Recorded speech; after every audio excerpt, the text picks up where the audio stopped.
Hi, it's Friday the 17th of April. Just want to shoot a short video about some new running trainers I've purchased and they've come today in the post. So I hope everybody is well and coping through the lockdown through COVID-19. It has been a bit of a test, but we've 3 weeks in and we've got it for another, 4 weeks in I think. We've got it for another 3 weeks, taking a total of 7. And we'll be out the other end, hopefully, fingers crossed, all being well. So this is the shoe. It is a minimalist trail running shoe, which I'm going to be using for triathlon. It's a Merrell Vapour Glove for 3D. Quite a mouthful, but I just want to show you a few of the key features in it. First things first is the sole, which is a Vibram, I think that's how you pronounce it, Vibram sole. It's quite a hard compound rubber on the bottom. A little bit of grip on it, not too much. I don't know whether you can actually see it. Sticks out only a couple of mil, but as you can see, the side profile of the shoe is very, very flat indeed. There is no heel. It's a minimal shoe, so it fits like a glove, it fits like a sock on your foot. And I think that is the whole purpose of these minimalist trainers, these trail shoes, is that they fit like a glove on your foot and allow your foot to do what it should do naturally. Grip with the ball, which sits roughly around there, and the toes, which spread around there inside. So you're not walking on your heel, you're not using your heel for anything other than maybe a bit of stability. So you're running forefoot across your ball and your toes. So they are made out of, it's like kind of like sock material. There's no stitching inside. It's all as one piece.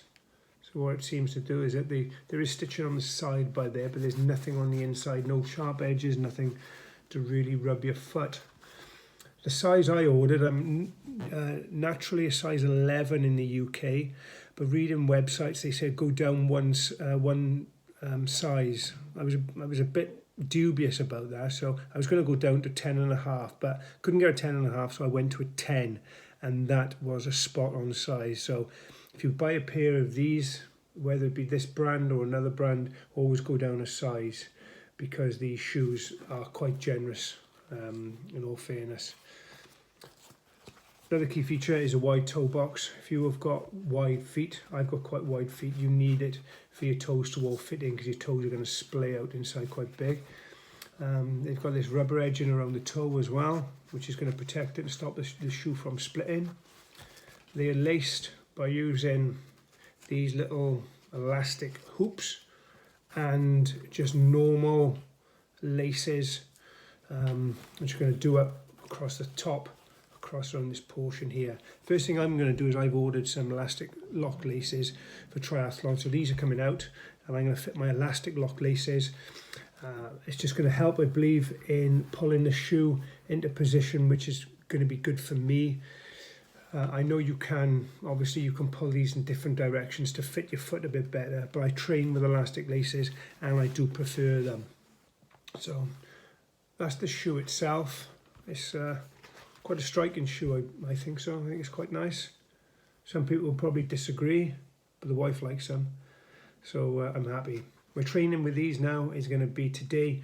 I'm going to run only 5 minutes in them, because you're using total different body autonomy, I think that's the word we're looking for, when you're running, because we're going to be running on, like I said, across the ball of the foot and into the toe area. As you can see, these, there's nothing inside of them which is going to keep your foot in a position which it shouldn't be. And that's the reason why I've tried these. I'm going to show you 2 different pairs of trainers I've got at the moment, which I'm using. So first, they're both Skechers. The first ones, these are a Skechers Go Run. If you can see, it's pretty self-evident. You've got a huge sole on these, and it's quite thick going all the way through. It's probably an inch, just over an inch at the back, and you're going down to about ½ inch at the front. As you can see, I use the elastic lock laces. These do have a tongue inside. They are quite comfortable in all fairness, but I don't know whether you can actually see this. If I bring it closer to the camera, yeah, you can see it, I can see it. This area here, there, and then down there, yes, you can just about see it. when I run, I seem to be pronating or supinating, I should sorry, not pronate, supinate. So what I'm doing is as I'm running, this is the floor, I'm landing over exaggerated, landing like this and then rolling off and pushing up. So I'm landing, rolling and pushing up. Because of this heel and this thickness, what I'm actually doing is I'm landing and then juddering, which is making me go slower. Then I'm rolling and I'm pushing off. So I'm coming in, I'm stuttering, I'm stopping, and I'm starting again. Coming in, juddering, stopping, starting, and going again. And I'm wearing down trainers like this. These are only a few weeks old. And they look absolutely ruined on the sides already. As you can see there. I haven't got the insoles in them now, but I'm going to show you those in a minute. These are another pair. These would be my race trainers. These have got just about the same, like maybe just under the same thickness there. But what I've liked about these trainers is a lot more. Let me just show you the flex on these ones. The flex, you can see there's not a lot of flex in these. So the shoe is keeping my foot in probably an unnatural position. So that's why I'm wearing them down so much. So there's not much flex in these. These are my race ones. I bought them for racing this year. Obviously we're not racing at the moment. There's a lot more flex in these. Oh, we can twist these a bit more. Grips are totally different on the bottom. Totally different on the bottom. These are more of an indoor trainer, but we can run outdoors, which is what I've been doing in these. And as you can see, there is very little wear on that outside edge. I have a little bit by there. Don't know whether you can see that. You can see just about there, yeah.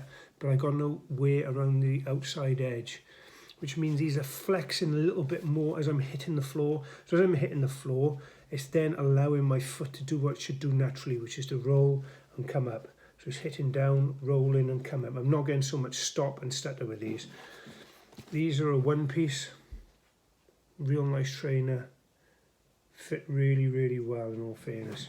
So, going on to my insoles. These are an old pair of insoles which I've had now for a couple of years, but these were made for me by a podiatrist down in Cardiff to combat my supination, and it's never really worked that well. These are all built up, and what I was trying to do is just trying to turn my foot naturally inwards.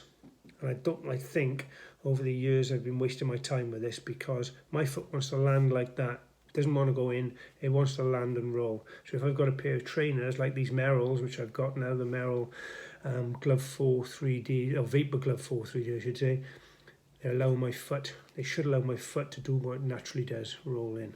So these are my insoles. Just want to show you quickly the weights, different weights of these shoes. So I've got myself a, show you their little scales. So let's start off with the red ones, the training ones. I hope you can see that. Can you see that there? I think you can. 251 grams.